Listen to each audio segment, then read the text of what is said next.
La BCE, la Banque Centrale Européenne, qui s'est donc réunie en urgence hier face à cette envolée des taux d'emprunt des États de la zone euro. Est-ce que l'heure est grave? Bonjour Charles.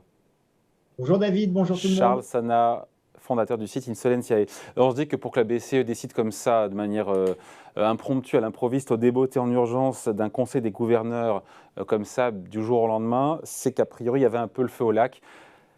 Oui ou non d'ailleurs? Est-ce qu'on avait les taux d'emprunt sur la dette italienne qui étaient juste au-dessus de 4%?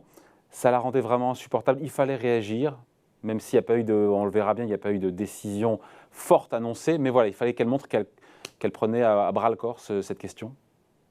En fait, David, alors il faut voir la réalité telle qu'elle est, donc pas pire qu'elle n'est, mais telle qu'elle n'est. Et je pense que c'est exactement ce qu'a fait la BCE. Vous savez, je suis plutôt quand même extrêmement critique sur l'action de nos autorités politiques ou monétaires de manière générale.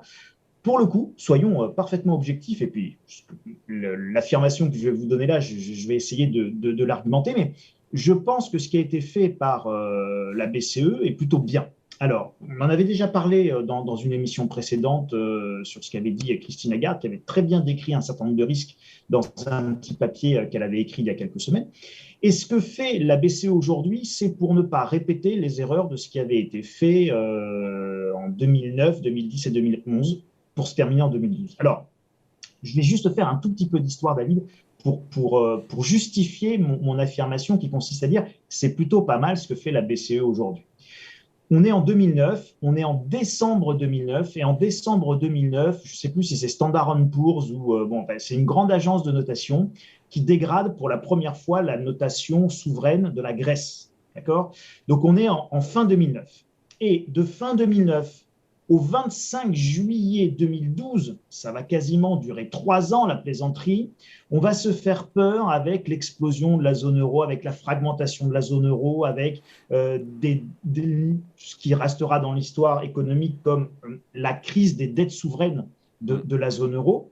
Et cette crise prendra fin le 25 juillet 2012 quand Mario Whatever it Draghi, takes, c'est le fameux. c'est le fameux whatever it takes, Oui. l'euro est irrévocable, on ne sortira pas de l'euro, l'euro n'explosera pas et moi, la Banque centrale, je ferai tout ce qu'il faut et croyez-moi, Ce sera ce suffisant. sera Ouais. suffisant, conclut Mario Draghi. Mais C'est pas il ce qu'elle nous conclut fait ça là. au bout de 3 ans de crise. David, 3 ans de crise. Ouais. 3 ans de crise systémique qui vont coûter une fortune à la zone euro, une fortune en récession, une fortune politique. Enfin, si vous voulez, le coût politique, économique de nos indécisions à ce moment-là est terrible. Et là, en quelques semaines, il y a une Et réaction. là, et là, en quelques semaines, si vous voulez, on voit bien qu'on se lance dans une normalisation de la politique monétaire sur fond d'inflation. Donc l'inflation à 8%, 10% en Europe fait que de toute façon, il faut bien sortir des politiques monétaires ultra accommodantes. Le problème, c'est que sortir des politiques monétaires ultra accommodantes, c'est très compliqué. Pourquoi? Parce que si on avait mis des politiques monétaire ultra accommodante, c'était les conséquences du whatever it takes de Mario Draghi de 2012. C'est-à-dire qu'il fallait éviter une crise des dettes souveraines. Or, qu'est-ce qui s'est passé entre 2012 et 2022? 10 ans d'endettement encore plus significatif, une crise Covid, bon, peu importe les excuses, aujourd'hui, on a encore plus d'endettement qu'hier. Donc la crise, pour vous donner un ordre d'idée, l'endettement public de l'Italie aujourd'hui est supérieur à l'endettement public de la Grèce en 2009 quand les premières dégradations commencent. Ça veut dire qu'à partir du moment où la Banque centrale européenne commence à retirer les perfusions du système économique et notamment pour le système obligataire, et ben on se retrouve tout de suite avec le marché qui reprend son vrai prix, avec le marché qui reprend sa vraie valeur, et donc on a une flambée des taux. Et donc là, le choix, il est simple pour la Banque centrale européenne. Soit je fais la même erreur qu'en 2009, j'attends 3 ans avant de réagir et de dire whatever it takes, et ça va coûter une fortune. Soit je le fais tout de suite, et c'est ce qu'a dit la BCE. Alors regardez David, j'ai imprimé le communiqué de la BCE. Je vais essayer de le montrer à l'écran pour que les gens le voient. C'est écrit très gros et ça tient sur une simple feuille. Donc le communiqué est extrêmement court. Et je veux juste vous lire 2 passages. Ouais. Depuis le lancement du processus de normalisation progressive de la politique monétaire en décembre 2021, le Conseil des gouverneurs s'est engagé à agir contre la résurgence des risques de fragmentation. Ça, c'est dans le premier paragraphe. Ouais. Et dans le deuxième paragraphe, je vous lis la partie la plus importante. Il y en a deux. Une certaine souplesse dans le réinvestissement des remboursements arrivant à échéance dans le portefeuille PEPP, on va en parler. Plan d'urgence Et pandémique. Ouais. Le Conseil des gouverneurs a décidé de charger les comités compétents de l'Eurosystème en collaboration avec tous ceux qui comptent, ça c'est pas dit, c'est moi qui le rajoute, d'accélérer l'achèvement de la conception d'un nouvel instrument anti-fragmentation qui sera soumis à l'examen. Voilà. Donc c'est deux choses. Dans sa normalisation monétaire, la Banque centrale européenne, et Christine Lagarde l'avait expliqué dans son dernier papier, elle avait dit on saura ce qu'il faut faire quand on y sera, et on réagira, et on fera ce qu'il faut. Et c'est exactement ce qu'elle fait, et ce que fait la BCE, et ce que font les membres de la BCE. Ils disent attention, au fur et à mesure qu'il y a de l'argent qui est remboursé, et en ce qui concerne les dettes souveraines, eh ben on va le réinjecter pour limiter la hausse des taux d'intérêt. Et dans le cadre du PEPP, on peut réinjecter ces sommes sur les pays où on veut. Voilà.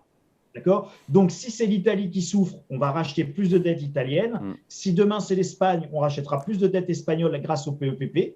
Ou alors, si demain c'était la dette française qui était attaquée, ben, on rachèterait plus de dettes françaises pour faire baisser les taux et maîtriser les taux. Mais pour quel montant ? En fait, on a une idée des montants en jeu par rapport aux tombées obligataires des actifs, encore une fois, des obligations achetées dans le cadre du plan d'urgence pandémique qui arrive à échéance et qu'elle va réinvestir. Je n'ai pas trouvé les chiffres précis. C'est important. On peut estimer globalement qu'on parle de plusieurs dizaines de milliards d'euros par mois. Donc, on va dire entre 20 et 50 milliards d'euros chaque mois. Ça me paraît beaucoup. Ça me paraît beaucoup. Mais ça me paraît beaucoup aussi. Moi, c'est ce que j'ai vu et entendu. À vérifier. Je n'ai pas trouvé les chiffres exacts pour le moment, mais moi, je pense que ça va être à peu près dans ces eaux-là. Qu'est-ce que vous répondez juste, Charles, à ceux qui disent que cette réunion a accouché un petit peu, pas d'une souris, mais de pas grand-chose auquel elle va réinvestir en ne respectant pas les clés de répartition, en aidant les pays les plus en difficulté. Mais sinon, on dit qu'en gros, on va se doter d'un mécanisme, d'un dispositif, encore une fois, pour éviter la fragmentation, les écarts de coûts de financement des États, mais il n'y a rien d'opérationnel pour le moment. C'est-à-dire, c'est work in progress et on s'y met, quoi. Oui, on s'y met, mais ça veut simplement dire, et là la communication est très importante, c'est on est conscient du risque. Et je vous l'avais dit la dernière fois, je vous avais dit, Christine Lagarde a complètement changé la communication de la Banque centrale. Elle met les risques en avant, elle parle des risques, elle évoque les risques et on ne fait pas comme s'il n'allait rien se passer. Et donc ça, c'est un grand changement sémantique et un grand changement en communication. Même si, Charles, même s'il n'y a rien d'opérationnel, le fait pour vous que déjà qu'elle soit réactive, qu'elle prenne les devants, qu'elle montre qu'elle est à la manœuvre, déjà c'est bien, elle ne réédite pas encore une fois les erreurs du passé d'avoir attendu trop longtemps. On est bien d'accord. Et souvenez-vous, David, le 25 juillet 2012, quand Mario Draghi il arrive devant le micro et qu'il dit « whatever it takes » et « croyez-moi, ce sera suffisant », il ne se passe rien de concret. Simplement, on ne joue jamais contre une banque centrale, puisque une banque centrale, par définition, elle a les rotatives et la planche à billets. Donc, elle peut imprimer autant de monnaie que nécessaire et jusqu'à l'infini. Alors, ça donne quoi, Charles ? The sky is the limit, sauf l'inflation. On y est, pour le coup, l'inflation. Ça donne quoi sur les marchés, la réaction, encore une fois, des taux souverains ? Est-ce que ça a freiné l'envolée, ça a fait rebaisser un peu les taux souverains ? Oui, très légèrement. Par exemple, pour prendre l'exemple concret de l'Italie, j'allais dire de la Grèce, lapsus révélateur de la précédente crise. Pour reprendre l'exemple concret d'Italie, moi j'ai vu 4,04 au plus haut avant-hier, avant que la BCE ne fasse sa réunion d'urgence.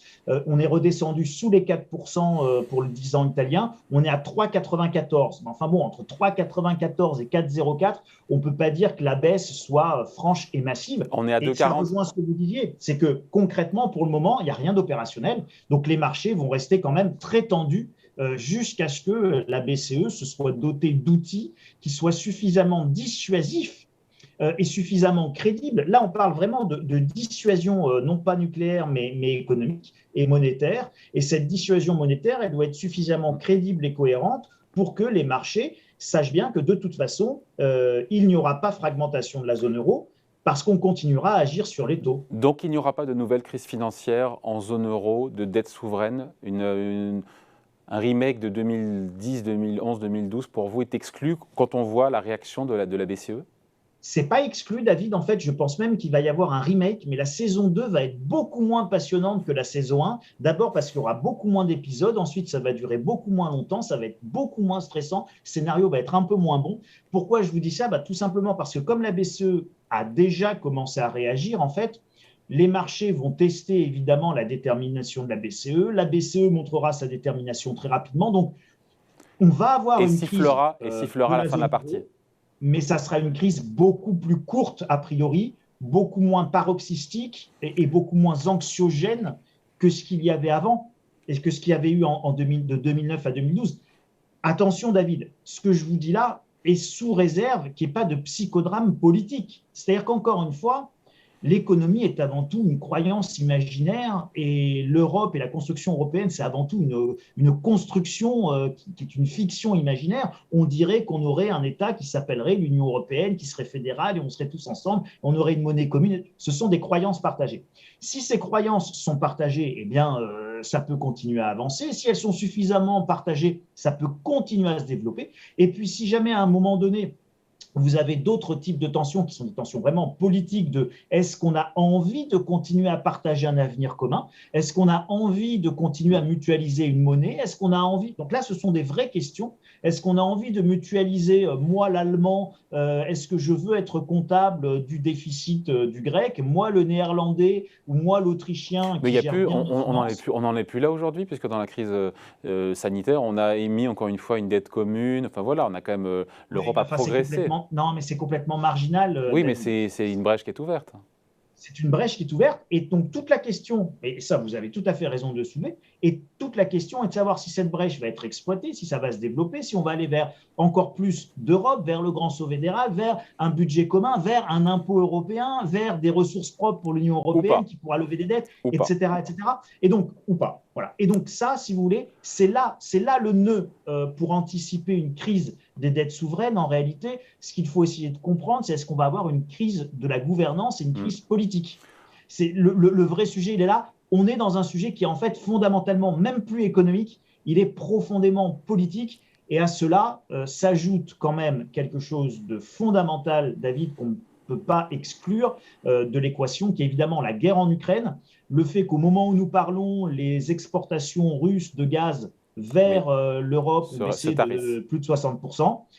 Et donc là, on est face à des vraies divergences aussi parce que les intérêts sont très divergents au sein même de l'Union européenne entre les différents pays, entre les pays de l'Est ou les pays de l'Ouest. C'est très différent par rapport à l'attitude vis-à-vis de l'Ukraine et de la Russie. Là aussi, ça va être très compliqué. Allez, merci beaucoup. Explications et points de vue. Signé Charles Sana, fondateur du site Insolentiae. Merci Charles. Merci Salut. David. Bye. Merci à tous.